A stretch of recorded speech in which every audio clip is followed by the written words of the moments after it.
L'histoire de Cuba est souvent associée à Fidel Castro et à la révolution cubaine de 1959. Elle est associée aussi bien sûr aux musiques et danses cubaines connues et pratiquées internationalement. Mais connaissez-vous la véritable histoire contemporaine de Cuba depuis le 19e siècle, telle que la science peut nous la présenter? Connaissez-vous la théorie du fruit mûr et son application géopolitique à Cuba? Quel a été le prix de la liberté et de la souveraineté pour Cuba? Cela mérite de s'arrêter sur le sujet un moment et de découvrir avec Salim Lamrani, maître de conférence habilité à diriger les recherches, spécialiste de l'histoire de l'Amérique latine, cette chronologie historique qui vous permettra de mieux comprendre le monde d'aujourd'hui. Alors, attachez vos ceintures car le sujet décoiffe et nous le découvrons de suite.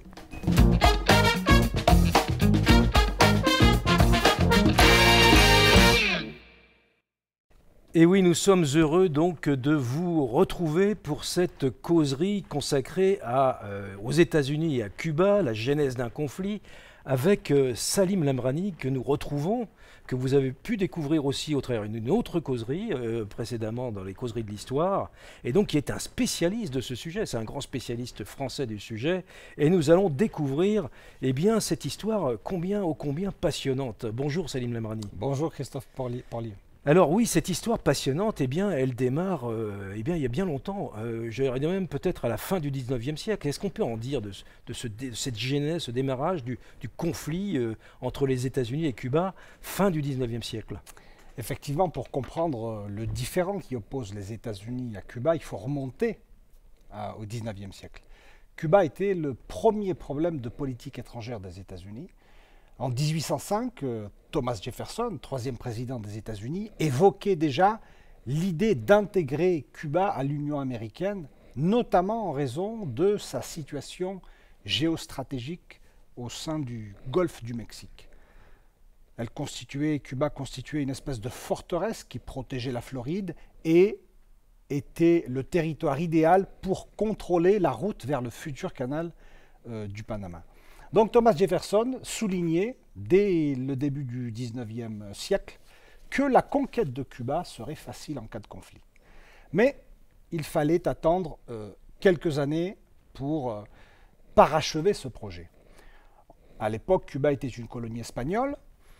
Quelques années plus tard, un autre théoricien, John Quincy Adams, qui était à l'époque secrétaire d'État, qui deviendrait ensuite président des États-Unis, a élaboré la fameuse théorie du fruit mûr. Et il expliquait qu'il existait les lois de gravitation politique, tout comme les lois de gravitation physique que l'on connaît, et qu'au fil du temps, Cuba, en raison de son lien dénaturé avec l'Espagne, métropole qui se trouvait à 10 000 km, en raison du développement du commerce avec l'île, finirait tôt ou tard par tomber dans l'escarcelle des États-Unis.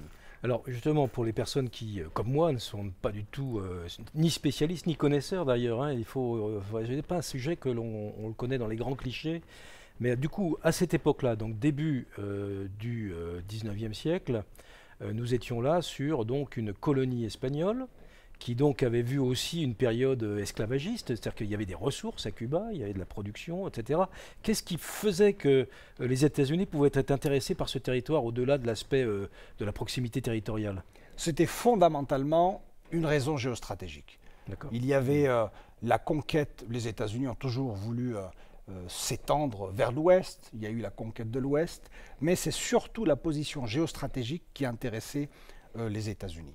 Donc, mais à l'époque, il y avait le facteur de dissuasion britannique. À l'époque, les Britanniques avaient le contrôle des mers. Et donc, ils ne pouvaient pas mettre en place ce projet. Donc, durant tout le XIXe siècle, les États-Unis ont essayé d'acquérir à plusieurs reprises Cuba à l'Espagne. En 1850, le président Pierce a fait une offre avoisinant les 130 millions de dollars, dans cet objectif-là. Bien entendu, l'aspiration des Cubains était une aspiration à l'indépendance. Quelle a été d'ailleurs l'attitude des États-Unis durant les deux guerres d'indépendance qu'a eu Cuba? On parle même d'une troisième guerre d'indépendance, une petite guerre qu'il y a eu entre 1879 et 1980. Première guerre d'indépendance, 1868, les Cubains lancent leur mouvement émancipateur qui va durer 10 ans, hein, sous l'égide de Carlos Manuel de Céspedes, qui est considéré comme étant le père de la patrie cubaine. Ça va être un échec en raison des divisions au sein des factions indépendantistes. Les États-Unis avaient 3 possibilités. Soutenir le mouvement émancipateur cubain, le mouvement indépendantiste, maintenir une position de neutralité ou soutenir l'Espagne. Qu'ont fait les États-Unis contre toute attente? Ils ont soutenu politiquement et militairement l'Espagne, justement pour empêcher les Cubains d'accéder à l'indépendance. Quelques années plus tard, il y a eu un deuxième mouvement indépendantiste lancé par une autre figure importante de l'histoire de Cuba, José Martí, qui avait bien analysé les raisons de l'échec de la première guerre d'indépendance. Il avait donc en 1891 décidé de fonder une structure qui unirait toutes les factions patriotiques de l'île. Et il a créé ce que l'on appelait le Parti révolutionnaire cubain en 1891. Et en 1895, que fait-il? Il lance ce qu'il appelait la guerre nécessaire pour obtenir l'indépendance de Cuba. Elle a duré 3 ans, jusqu'en 1898. Les Cubains ont vaincu les Espagnols sur le champ de bataille. Et au moment où les Cubains étaient sur le point de récolter les fruits de plus de 30 années de lutte, hein, Cuba, il faut rappeler que Cuba a vécu la guerre d'indépendance la plus longue de l'histoire de l'Amérique latine. 1868-1898. Oui, ça fait presque 30 ans, enfin avec la fin de... Ah oui, effectivement. Exactement. Qu'ont fait les États-Unis? Ils sont intervenus militairement à Cuba pour empêcher les Cubains d'obtenir leur indépendance. Alors, comment est-ce qu'on peut, Selim Lamrani, expliquer le fait que les États-Unis ne souhaitaient pas voir Cuba indépendante? Tout simplement parce qu'ils souhaitaient faire de Cuba un État de l'Union américaine, en raison de sa position stratégique, en raison de sa production de sucre. Hein. Cuba, à l'époque, était le grenier de ce qu'on appelait l'or blanc, le sucre, produisait beaucoup de sucre, jusqu'à très tard, hein, jusqu'à la fin du XXe siècle. Et donc les États-Unis ont décidé que le fruit était arrivé, le fameux fruit évoqué par John Quincy Adams, était arrivé à maturité en 1898. Ils sont intervenus militairement, ont occupé l'île jusqu'en 1902, frustrant ainsi l'aspiration de la majorité des Cubains à obtenir la liberté. Et c'est quelque chose qui est resté profondément gravé dans la mémoire collective. Il est une anecdote, Calixto Garcia, qui était un général de l'armée de libération, un monsieur vénérable, qui avait combattu lors de la première guerre d'indépendance, qui avait combattu lors de la deuxième guerre d'indépendance. À Santiago de Cuba, lorsque les États-Unis interviennent, le commandant des forces américaines empêche Calixto Garcia d'entrer dans la ville de Santiago. Et d'ailleurs, le premier drapeau qui est hissé sur la ville de Santiago, ce n'est pas le drapeau cubain, c'est le drapeau des États-Unis. C'est quelque chose qui a profondément marqué la mémoire collective des Cubains, qui en ont cultivé un ressentiment parce qu'ils voyaient comment l'une des figures vénérables de la lutte pour l'indépendance avait été humiliant par la même occasion tout un peuple.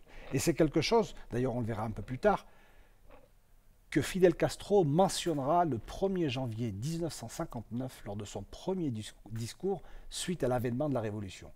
Il dira « ça ne se passera pas comme en 1898 » où l'on a empêché Calixto Garcia d'entrer à Santiago de Cuba. Donc 1898, donc nous sommes là à la fin du 19e siècle, et c'est quand même une opération militaire, pour le coup, pour un pays qui, a priori, a conquis son indépendance. Donc là, c'est un acte de guerre. Et comment est-ce que tout ça est vécu au niveau international? Est-ce qu'il y a des... Parce qu'aujourd'hui, on dirait telle personne, tel pays condamne l'invasion des États-Unis ou condamne l'invasion de tel pays par tel autre pays.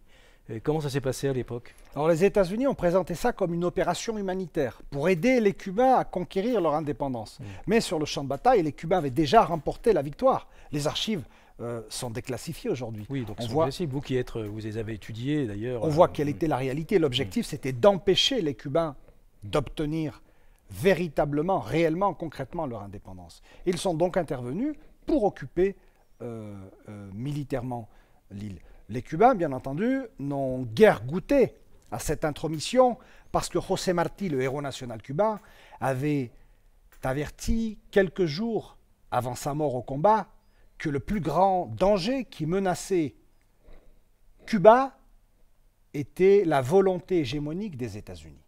Il avait dit « Les États-Unis vont intervenir chez nous sous prétexte humanitaire pour en réalité s'emparer de notre terre. » Et c'est le plus grand danger pour Cuba, et c'est par la même occasion le plus grand danger pour notre Amérique. Telle avait été la prophétie réalisée à partir d'éléments concrets. José Martí avait vécu 18 ans aux États-Unis, c'était devenu un fin connaisseur de la politique étrangère des États-Unis. Il avait d'ailleurs dit « J'ai vécu au sein du monstre et j'en connais les entrailles. Oui, » Donc je sais quels sont les objectifs des États-Unis. Et il ne s'est pas trompé, parce que qu'ont fait les États-Unis? Ils ont occupé militairement l'île. Et ensuite, lorsqu'au début du XXe siècle, d'ailleurs, pardonnez-moi, le traité de Paris de 1899 a été signé entre l'Espagne et les États-Unis, sans la présence de Cuba, des Cubains qui avaient lutté durant plus de 3 décennies pour leur indépendance. Donc le traité qui a mis fin à la deuxième guerre d'indépendance, celle de 95-98, a été signé exclusivement par les Espagnols et les Américains. Et alors, donc à ce moment-là, est-ce que les États-Unis installent un protectorat? Comment est-ce qu'on peut... C'est exactement ça. À partir de 1901, s'ouvre une ère dite de république néocoloniale. En 1901 se réunit une assemblée constituante à Cuba pour rédiger une nouvelle constitution. Et lorsque cette assemblée constituante termine son texte fondateur, les États-Unis, le Congrès des États-Unis, décide d'imposer un amendement qui s'appelle l'amendement Platt à la Constitution. Qu'est-ce que l'amendement Platt? Que stipule l'amendement Platt? C'est un texte extrêmement court, quelques pages. Il stipule entre autres que les États-Unis s'octroient le droit d'intervenir militairement dans les affaires internes de Cuba dès lors qu'ils estiment que leurs intérêts sont en danger. Il stipule également que les Cubains ne peuvent signer aucun accord, quelle qu'en soit la nature, avec une puissance étrangère sans l'autorisation des États-Unis. Oui, donc là, on est vraiment dans une logique néocoloniale. Néocoloniale. Et un autre point qui est connu de tous aujourd'hui, il stipule également que les Cubains doivent louer une partie du territoire souverain aux États-Unis pour une durée de 99 ans, renouvelable indéfiniment à partir du moment où l'une des deux parties, les États-Unis ou Cuba, est d'accord pour renouveler cet accord, la fameuse base navale de Guantanamo, pour une somme dérisoire de 4 000 $ par an. Alors vous imaginez bien, lorsque l'on a présenté cet amendement à l'Assemblée constituante, le premier mouvement de cette Assemblée a été un mouvement d'indignation, de protestation et de rejet de ce texte qui réduisait en miettes toute notion d'indépendance, toute notion de souveraineté, toute notion d'autodétermination. Mais les États-Unis, qui occupaient militairement l'île à l'époque, sous... oui, c'est ça, c'est-à-dire que l'occupation militaire était présente. Était présente. Donc les conditions d'un débat démocratique et de l'expression libre d'une volonté n'étaient pas réunies. Ils ont procédé tout simplement à du chantage. 2 possibilités étaient offertes aux Cubains. Soit intégrer l'amendement Platt à la Constitution, soit voir l'occupation militaire se poursuivre indéfiniment. Alors il y a eu un débat virulent, vif, au sein de cette Assemblée constituante, et finalement, par une courte majorité, 16 voix contre 11, l'Assemblée constituante a décidé d'intégrer l'amendement Platt à contre-cœur, parce qu'elle estimait qu'une république imparfaite était préférable à pas de république du tout. Et à partir de cette date a débuté ce que l'on appelait la République néocoloniale. La République néocoloniale, cette assemblée constituante, parce que c'était donc un pays occupé à ce moment-là, cette assemblée constituante, justement, elle a été constituée comment? Alors il y a eu elle était composée principalement des grandes figures de la lutte pour la guerre d'indépendance. Il y avait plusieurs tendances au sein de cette assemblée, mais la tendance majoritaire était la tendance qui représentait la volonté du peuple cubain, à savoir la tendance souverainiste, indépendantiste. Parce qu'il faut savoir qu'à Cuba, il y a toujours eu un courant annexionniste, notamment au sein de la bourgeoisie liée au commerce avec les États-Unis, qui... c'est une réalité également, c'est une réalité qui est présente en Amérique latine. Hein. La bourgeoisie a toujours été antipatriotique parce qu'elle privilégiait ses intérêts de classe à l'intérêt général du pays. Mais la majorité de l'Assemblée était favorable à la voie indépendantiste, à une véritable indépendance. Mais, comme vous le savez, les États-Unis ne voyaient pas les choses de la même façon. Et d'ailleurs, ils ont imposé une figure. Le premier président de la Cuba indépendante, ou dite indépendante, était Tomás Estrada Palma, qui était un annexionniste convaincu, qui avait vécu 30 ans aux États-Unis, qui disposait de la nationalité états-unienne et qui avait clairement exprimé son opinion politique, qui était celle de ne pas concevoir le futur de Cuba sans un lien étroit avec les États-Unis. Et il ne parlait pas d'un lien d'égalité, d'un lien symétrique, parce que les relations d'un petit pays comme Cuba avec les États-Unis ne peut être qu'une relation asymétrique, une relation de subordonné, une relation de soumis. Et c'est ce qui s'est passé pour la Cuba du début du XXe siècle. Donc ça, c'est la Cuba du début, donc cette fameuse république néocoloniale. Il y a eu plusieurs interventions des États-Unis sur ce début de période du XXe siècle. C'est ça. Alors, quelle a été la conséquence de l'amendement Platt? L'amendement Platt a fortement affaibli les gouvernements cubains de l'île. Aucun gouvernement ne pouvait prétendre asseoir son autorité dès lors qu'il vivait ou il se trouvait sous la menace d'une intervention militaire imminente du puissant voisin. Et dès les premières années du XXe siècle, les États-Unis ont fait usage de l'amendement Platt. Ils sont intervenus militairement en 1903, ils sont intervenus militairement en 1906, ils sont intervenus militairement en 1909, en 1912, en 1917, en 1924. Et à Cuba, on a eu un pays fragile, au gouvernement changeant, une instabilité politique chronique, parce que les dirigeants étaient des dirigeants faibles, soumis à l'autorité du puissant voisin, et surtout qui avaient l'obligation de prendre en compte les intérêts des États-Unis, de subordonner les intérêts cubains à ceux des États-Unis. Telle était la réalité de la Cuba néocoloniale, et c'est quelque chose qu'il faut garder en tête pour comprendre le bouleversement du 1er janvier 1959. Il est, pour illustrer un peu quelle était la nature des relations asymétriques entre les États-Unis et Cuba, il est une anecdote qui permet de faire la lumière à ce sujet. En 1920, le président des États-Unis, Woodrow Wilson, décide d'envoyer un représentant spécial à Cuba, Enoch Crowder. Cuba vivait une période de crise économique.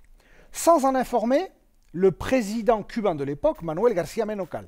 Lorsque Manuel García Menocal apprend que l'arrivée imminente de cet émissaire états-unien, il s'en émeut, s'en étonne, et dans une missive écrite au président Wilson, il lui exprime sa surprise.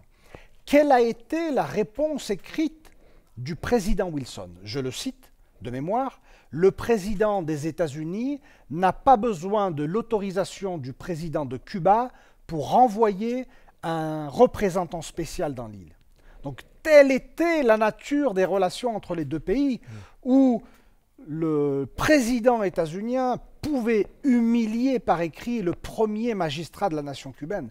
Et c'est quelque chose qui est resté profondément ancré dans la mémoire collective des Cubains, qui ont vécu l'influence des États-Unis dans leur pays comme une profonde humiliation.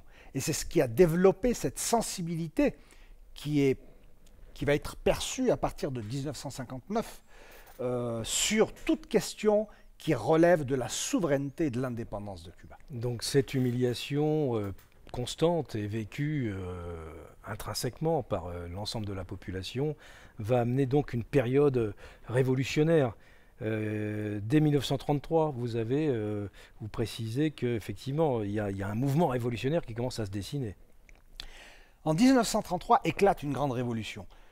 Juste avant, il y avait eu le gouvernement de Gerardo Machado, qui avait été élu démocratiquement, selon les règles de l'époque, puis décide de rester au pouvoir en prolongeant unilatéralement son mandat de 6 ans.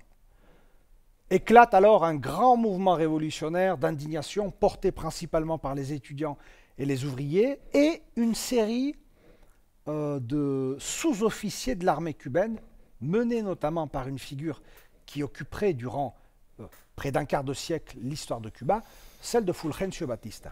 Que font les États-Unis face à l'avènement de la révolution de 1933 ? Il y avait 2 principales revendications de la population cubaine. Indépendance nationale et justice sociale. Les 2 piliers de l'aspiration des Cubains étaient ceux-ci. Ils souhaitaient une relation moins asymétrique avec le puissant voisin et surtout une meilleure répartition des richesses nationales parmi la population. Qu'ont fait les États-Unis? Ils se sont opposés immédiatement au gouvernement révolutionnaire qui est né de ce mouvement, en collusion avec Fulgencio Batista, qui s'était présenté comme défenseur des aspirations populaires et qui s'est réuni par la suite secrètement avec l'ambassadeur des États-Unis, Sumner Wales, pour conspirer et faire en sorte que la révolution de 1933 soit détruite. Elle a duré, le gouvernement révolutionnaire de 1933 a duré 100 jours. Il n'a jamais été reconnu par les États-Unis, parce que les États-Unis savaient pertinemment qu'un gouvernement non reconnu serait un gouvernement instable et faible. Et c'est ce qui est arrivé. Le gouvernement de Carlos Manuel de Céspedes a été renversé, de Ramón Grau San Martín a été renversé, qui est un professeur de l'université de La Havane, a été renversé au bout de 100 jours, au bout de 128 jours exactement. Il est connu comme le gouvernement de 100 jours. Lui succédera Carlos Manuel de Céspedes et divers autres présidents, mais la figure tutélaire, celui qui avait le pouvoir entre ses mains et qui dirigeait en coulisses, c'était Fulgencio Batista. Jusqu'en 1940. Juste en 1940. À ce moment-là, donc, le fameux amendement Platt que vous décriviez précédemment est abrogé. Effectivement, en 1934, alors, l'une des conséquences de la révolution de 1933 a été l'abrogation de l'amendement Platt. Pour des raisons pratiques et politiques surtout. Les États-Unis se sont rendus compte qu'il s'agissait d'un outil obsolète parce qu'il suscitait non seulement l'inimitié de la population cubaine, mais également l'opprobre de l'opinion politique latino-américaine, qui voyait le puissant voisin intervenir et martyriser une petite île de la Caraïbe. Et surtout, les États-Unis se sont rendus compte qu'ils pouvaient obtenir les mêmes résultats par une doctrine différente. La doctrine qui consistait à s'appuyer sur un homme fort, qui serait Fulgencio Batista. Désormais, pour protéger les intérêts états-uniens, nul besoin d'intervention militaire. Les États-Unis se baseraient sur cette figure politique et militaire qui était Fulgencio Batista. Alors justement, ce Fulgencio Batista, en 1952, revient à la vie politique et orchestre un coup d'État. C'est ça. Alors il faut dire qu'auparavant, il a été élu en 1940 de façon, dirions-nous, démocratique. Il a gouverné pendant 4 ans, jusqu'en 1944. Son gouvernement a été marqué par la corruption. Lui ont succédé 2 gouvernants du parti authentique, Ramón Grau San Martín, qui qui a pris la succession en 1944, mais qui n'était plus le révolutionnaire de 1933, qui s'était rangé et qui a gouverné pendant 4 ans. Et Carlos Prío Socarrás a succédé en 1948 à Ramón Grau San Martín et a dirigé le pays également pendant 4 ans. Et quelques mois avant les élections de 1952, Fulgencio Batista décide de rompre la légalité constitutionnelle et d'orchestrer ce fameux coup d'État du 10 mars 1952, car il était candidat à l'élection, mais il était assuré de perdre. Et c'est là que va débuter cette dictature sanglante de Fulgencio Batista qui durerait jusqu'au 31 décembre 1958. À cette même époque émerge une figure qui marquerait l'histoire de Cuba, celle d'un jeune avocat, Fidel Castro, fils d'un grand propriétaire terrien de la province d'Oriente, qui était candidat aux élections sénatoriales de 1952 et qui donc voit ses ambitions politiques frustrées par ce coup d'État. Il décide d'abord de déposer une plainte devant les tribunaux contre Fulgencio Batista, une plainte qui a rapidement été classée sans suite pour des raisons évidentes. Les tribunaux étaient subordonnés à la volonté de Batista. Et il décide donc, en voyant que la voie politique était fermée, d'ouvrir une voie insurrectionnelle. Et il décide d'organiser les meilleurs éléments de la jeunesse cubaine et d'orchestrer la fameuse attaque à la caserne Moncada le 26 juillet 1953, en plein carnaval. Une centaine de jeunes, sous l'égide de Fidel Castro et de Raúl Castro, qui avait 20 ans à l'époque, Fidel Castro avait 26 ans à l'époque, Raúl Castro 20 ans, lorsqu'ils attaquent la caserne Moncada à Santiago de Cuba, qui était la deuxième forteresse militaire du pays. D'un point de vue opérationnel, ça a été un échec complet. En revanche, d'un point de vue politique, ça a été un grand succès, parce que le peuple cubain a été impressionné par le courage de ces jeunes et leur esprit de sacrifice. D'ailleurs, l'ambassadeur des États-Unis de l'époque ne s'était pas trompé lorsqu'il a souligné que le 26 juillet 1953 ferait date et marquerait l'histoire de Cuba. Fidel Castro a été... alors ça a été un échec complet. La plupart des assaillants ont été capturés, exécutés, torturés dans des conditions atroces. Fidel Castro a été capturé, n'a pas été exécuté. Il doit sa vie à un sergent, Pedro Sarria, qui avait refusé de suivre les ordres du colonel Chaviano, qui dirigeait la caserne Moncada, qui avait indiqué qu'il ne voulait pas de prisonniers. C'était un homme qui avait des valeurs et qui a décidé d'amener Fidel Castro en prison en alertant les journalistes. Finalement, il a été donc arrêté, jugé. Il a assumé lui-même sa propre défense puisqu'il était avocat. Il a notamment... alors, il a adopté cette fameuse la doctrine de rupture qu'a utilisé un éminent avocat réunionnais, Jacques Vergès, qui consiste à asseoir sur le banc des accusés ceux qui nous accusaient.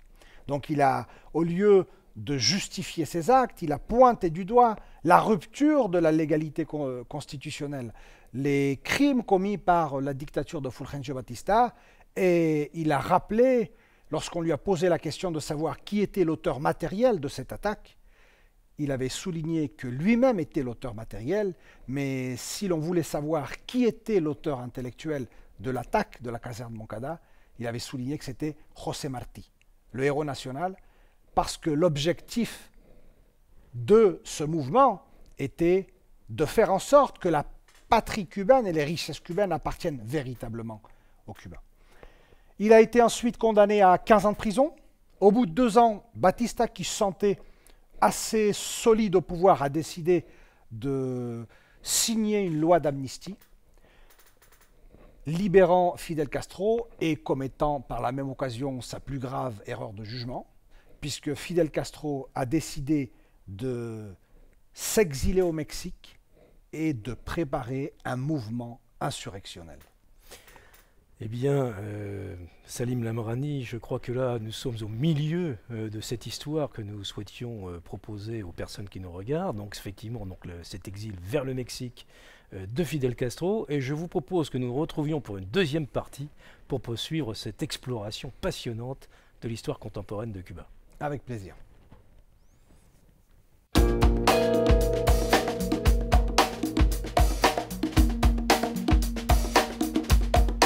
Thank you.